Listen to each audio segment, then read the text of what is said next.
Yung Toyota Coaster tayo ngayon mga boss. Ayan. Kakabitan ko siya ng big horn, auto horn. Ayan. Big horn. Ayan. Pakita ko lang sa inyo yung itsura. Yan ang itsura mga boss. Yung ang ground niya ay itong body at isang positive. Dalawang set ang ikakabit ko dito. So ngayon, nahanapan ko siya ng pwestuhan dyan. Kung kailangan kalasin ng bumper, kakalasin ko. Kung hindi naman, ay di mas mainam. Para wala na tayong kakalasin ng mga tornilyo. Sisilipin ko muna sa ilalim at maghahanap muna ako ng pwestuhan. Ayan. Big horn ang ikakabit ko dyan. Okay?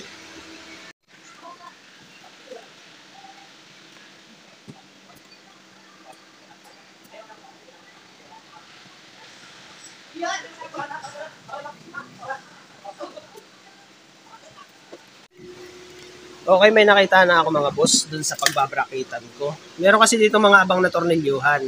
Ayan, kung makikita nyo yun. Basta dito may mga tornilyuhan yan. Nandyan. Gagawin ko na lang dito, maggagawa na lang ako ng L-type na bracket. Ayan, itong mga tornilyuhan na to. Dito, at saka doon. Yun, doon sa part na yun. Yan, dalawa na yan. Tapos, i-slant ko na lang yung busina. Ayan, doon sa dalawang set. Ayan, itong ano na to. Ayan, pati yun, yung isa na yun. Okay, tapos, yung style ng busina na gagawin ko, ganito. Ayan, pag ganyan ang itsura niya. Itong mabintog na ito, nakagano ng itsura niya. Papunta sa likod. Ayan. Okay, dalawa na yun. L-type lang na bracket, magkabilaan. Titingnan ko na lang kung ano sukat ang aabutin. Kung ilang inches na flat bar. Okay? So, yan. I-ano ko na muna. Gagawa na muna ang bracket.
Yeah.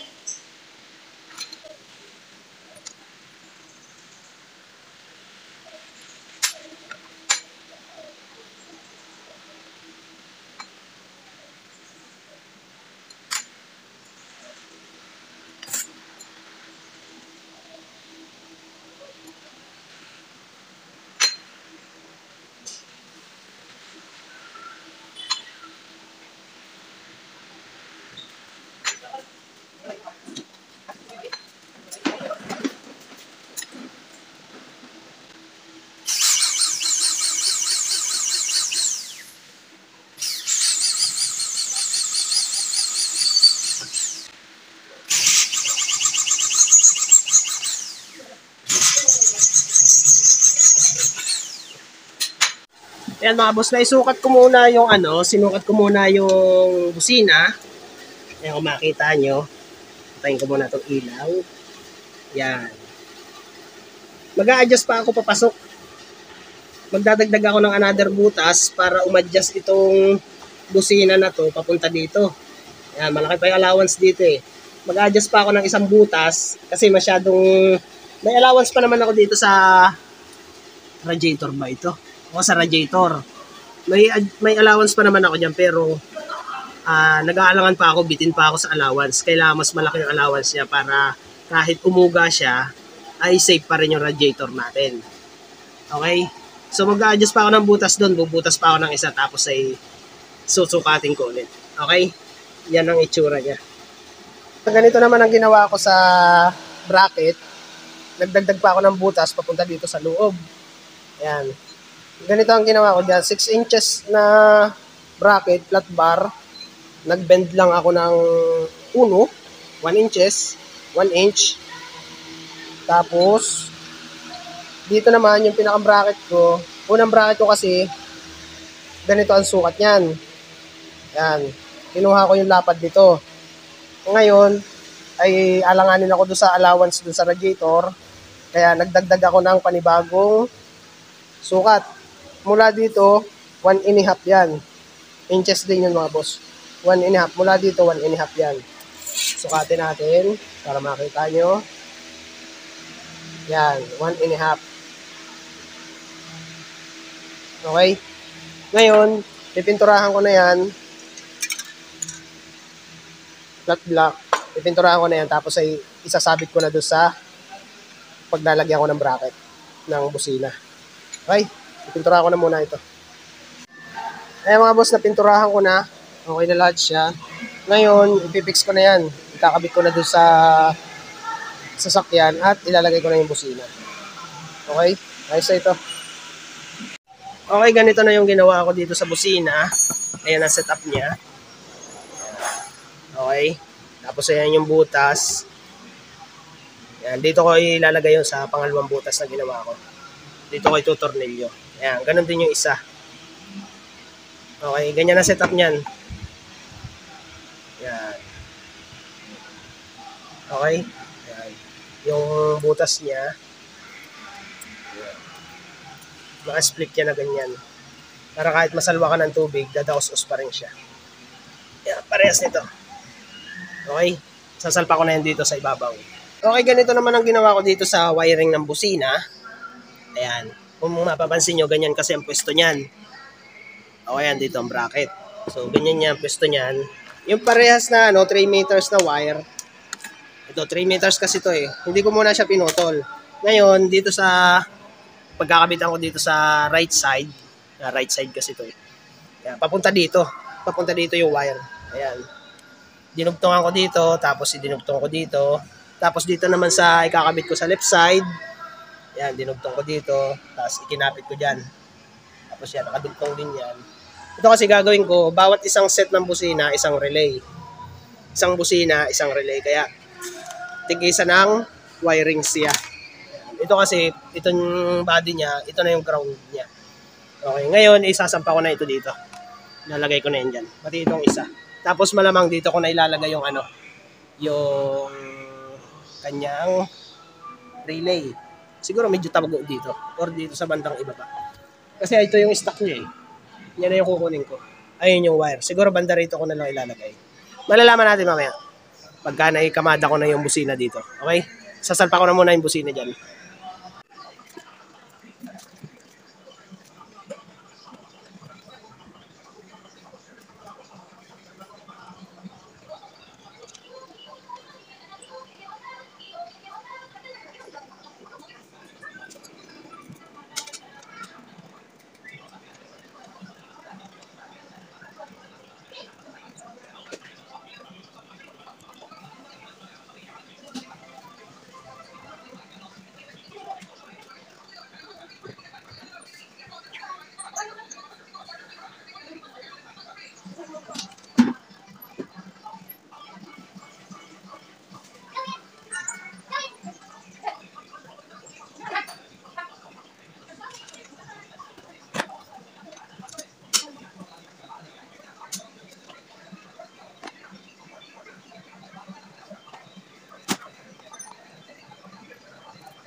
Okay na, ikabit ko na mga boss. Kung mapansin nyo dito, meron ditong tubo. Ayan, kung mapansin nyo dyan. Meron yung tubo dyan. Yung bracket na ginawa ko, nakapailalim dun. Ayan, tignan natin dito sa ilalim. Yan ang itsura niya mga boss. Okay. Ayan yung dalawang wire. Dito ko na yun sa ilalim i-wiring. Titapan ko na lang yan papunta dito sa part dito. Yan yung busina niya. Yan, ganyan ang itsura niya. Okay. Yung allowance niya dito sa radiator, malayo na. Malawak na yung allowance niya. Kampante na ako dyan. Hindi na ako mangangamba. Okay. Yan. Kapag kagayaan, alanganin kayo, baguhin nyo na agad kasi tamang duda na kayo eh. Katulad kanina, tamang duda ako. Binago ko na agad kasi masama ang kutob ko eh. Pero ngayon, okay na. Malayo na ang allowance niyan dito sa radiator. Okay? Yan, ganun ang diskarte dyan. Basta nag-alanganin na kayo, baguhin nyo na agad. Huwag nyo na ituloy yun. Okay? So yeah, wawiringan ko na yan. Yan ang itsura niya. Ngayon, dahil nailagay ko na yung busina, gumawa naman ako ng wire. Gauge number 14 to mga boss. 3 wire ang gagamitin ko papunta sa battery. Yung isang wire, standby lang yon. Kasi mahirap maglinya ng ng wiring. Sa ilalim ako maglilinya. So 3 na agad yan. Doon sa 2 para sa busina at yung isa standby. Tapos dito, nilagyan ko siya ng insulator. Yan, inililinya ko yan. Inilulusot ko, mahaba yan eh. Insulator na nylon type. Yan. Okay? So, nailusot ko na. Wala pa akong, halos nakakalahati na rin naman. Isasagad ko pa yan hanggang doon. Okay? Yan. At pagkatapos niyan, ililinya ko na yan doon sa ilalim. Pati yung relay.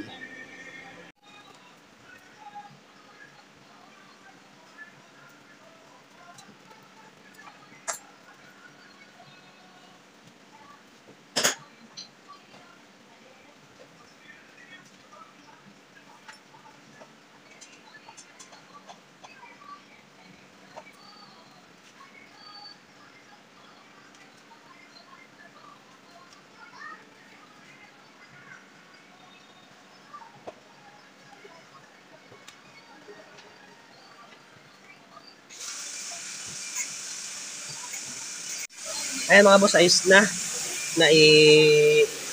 Lusot ko na lahat yung insulator, yung wire. Ayan, ito yung wire na papunta dito sa bungad. Tapos ito naman, ito yung wire papunta sa battery. May available ba siya? Kasi lalagyan ko pa yan ng fuse holder. Kaya yan ay ganyan pa sobra. Okay, ngayon maglilinya na ako sa ilalim. Gapangan to the max na naman ito. Okay, nailinya ko na boss sa ilalim. Ayan, kung makikita nyo, dito ko nilinya yan. Doon sa original wiring, naka-insulator naman tayo dyan. Iniabay ko rin yan. Dito kasi sa part na yun, nandun ang battery. Dito, ayan, dito ang battery. Ayan yung part na yan. Diyan ko nilusot yan. Pakita ko sa inyo sa ibabaw mamaya. Pero dito muna tayo sa ilalim. Ayan, iniabay ko yan dyan. Tapos dito, ayan, iniabay ko yan hanggang dito sa aircon, sa condenser. Yan, tapos hanggang doon. Tapos ililinya ko yan hanggang doon sa dulo doon. Hanggang sa pumunta siya sa bungad. Yan. Basta iabay ko yan dito sa wiring na to. Yan. Siyempre naka-cable tie din yan. Para basta gusto ko lang. Para matibay. Yan, papunta yan doon. Okay, dito naman, nailinya ko na din dito. Dito ko na pinadaan. Yan, kung makita nyo. Yun. Ando sa part na yon. Tapos dito, yan. Oops. Sumabit pa. Dilinya ko na yung pababa pa. Yan, papunta dito sa baba. Okay. Kukunin ko na yan doon sa ilalim. Lalagyan ko rin ang cable tie. Yan, dito. Okay, nailinya ko na. So, dito, meron ako ditong wire na ginawa. Basta na ba yun? Yan. Yung itatap ko dito, naka-terminal type yun. Pakita ko na sa inyo. Yan. Terminal type yan mga boss. Male type na terminal. Yun yung isusukso ko dito sa original na busina niya, doon sa socket, para wala tayong splicing. Tapos ito na yung wire nung dalawang busina. Tig-isa yan. Tapos dito, ito na yung switch. Yung may insulator na yon na nylon type. Ito na yon. Tapos ito yung tatlong galing sa battery. Pero dalawa lang ang gagamitin ko dyan. Standby na yung isa. Okay, so magre-relay na ako dyan. Ito na yung gamit ko. Dalawang relay. So yung 85 at 85, pinagsama ko na. Ito yun. Number 85. Number 85 ng itong isang relay at number 85 ng isang relay. Magkasama na yan. Tapos yung 86 itong kabilang relay at 86 itong kabilang relay, pinagsama ko na rin yan. So, ganyan ang setup niyan. Tapos ito yung number 30. Para din lang sa bush relay yan. Tapos ito number 87. Ito yung number 87 para dito sa tig-isang busina. At yung number 30 ay para dito sa dalawang wire na to, sa positive. At yung 86 para dito sa galing sa businang stock. Ayan. At yung 85, ground na lang yan. Okay? Iwawiring ko na lang yung lahat. Okay, kabit na natin. Unahin muna natin yung number 87. Yan, itong dalawa, number 87. Siyempre, putulin na natin yung talupa na natin.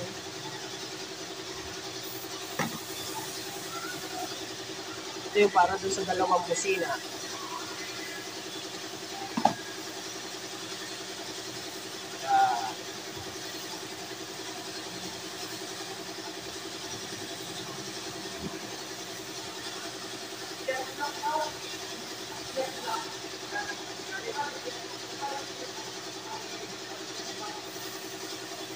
Siyempre, lagyan natin ng tape. Palagi yan, dapat lagyan natin ng tape.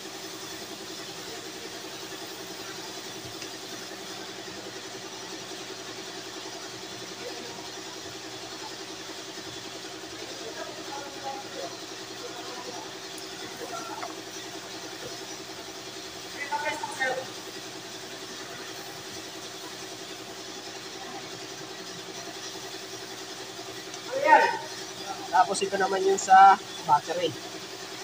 Number 30. Recto sa battery yan.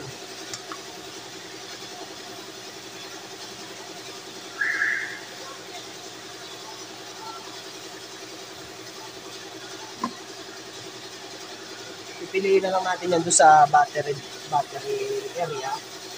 Yung wire natin na to.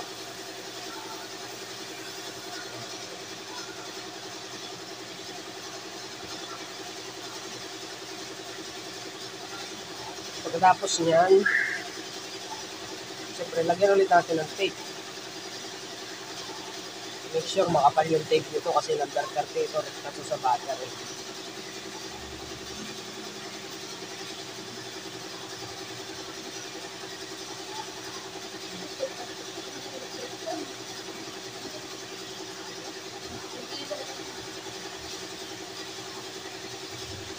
Ano yan?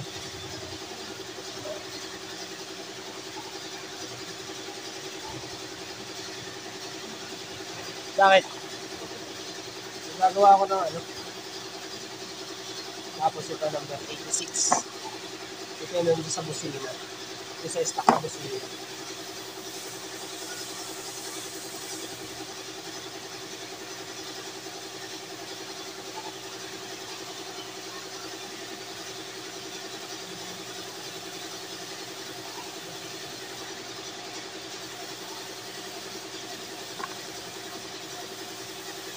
At ito naman, number 85, brown. Kasi ito sobrang wire na ito nang galing.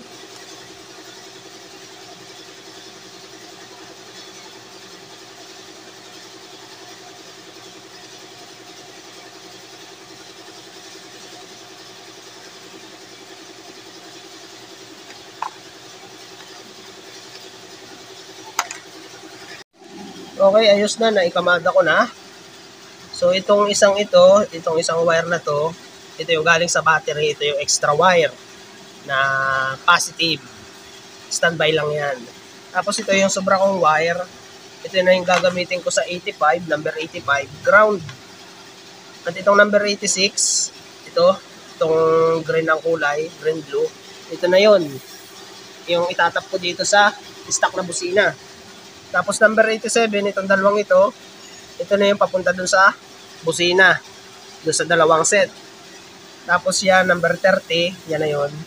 So, i-missing ko na to, tapos ay iaayos ko na ng lagay dito. Yan lang yon. Ito, lalagyan ko lang ng terminal na bilog at kakapit ko dito sa body ground. Ihahanap ko na lang dyan kung saan dyan merong maglalagyan na solid ground. Okay? Yan yun. Okay, ayos na. Nailagay ko na rin yung sa stock na busina. Na ito siya. Yan. Plug and play lang yan. Wala splicing. Tapos dito sa ilalim, okay na din.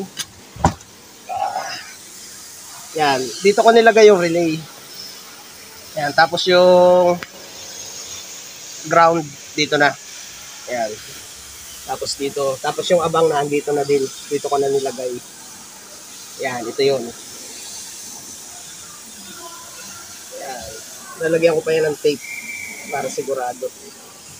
Tapos yan yung relay. Dito nakasangat yan. Tapos naka-cable tie din para in case na mag-troubleshoot ako, madali ko lang i-trace yan. Ngayon, titestingin ko naman dahil okay na ito. Pakita ko lang sa inyo yung battery. Dito naman yung battery. Yan. Hindi ko pa nalalagyan ng fuse holder. Na ito pa lang siya. Yan. Kukuha lang ako ng fuse holder, tatlong fuse holder, tapos diyan ko na ilalagay yun. Tapos ito, 12 volts mga boss. Ayan o, positive, positive, negative, negative. 12 volts lang yan. Dito na ako magtatap ng fuse. Okay? Lalagyan ko na muna na yan, tapos ay titestingin. Okay?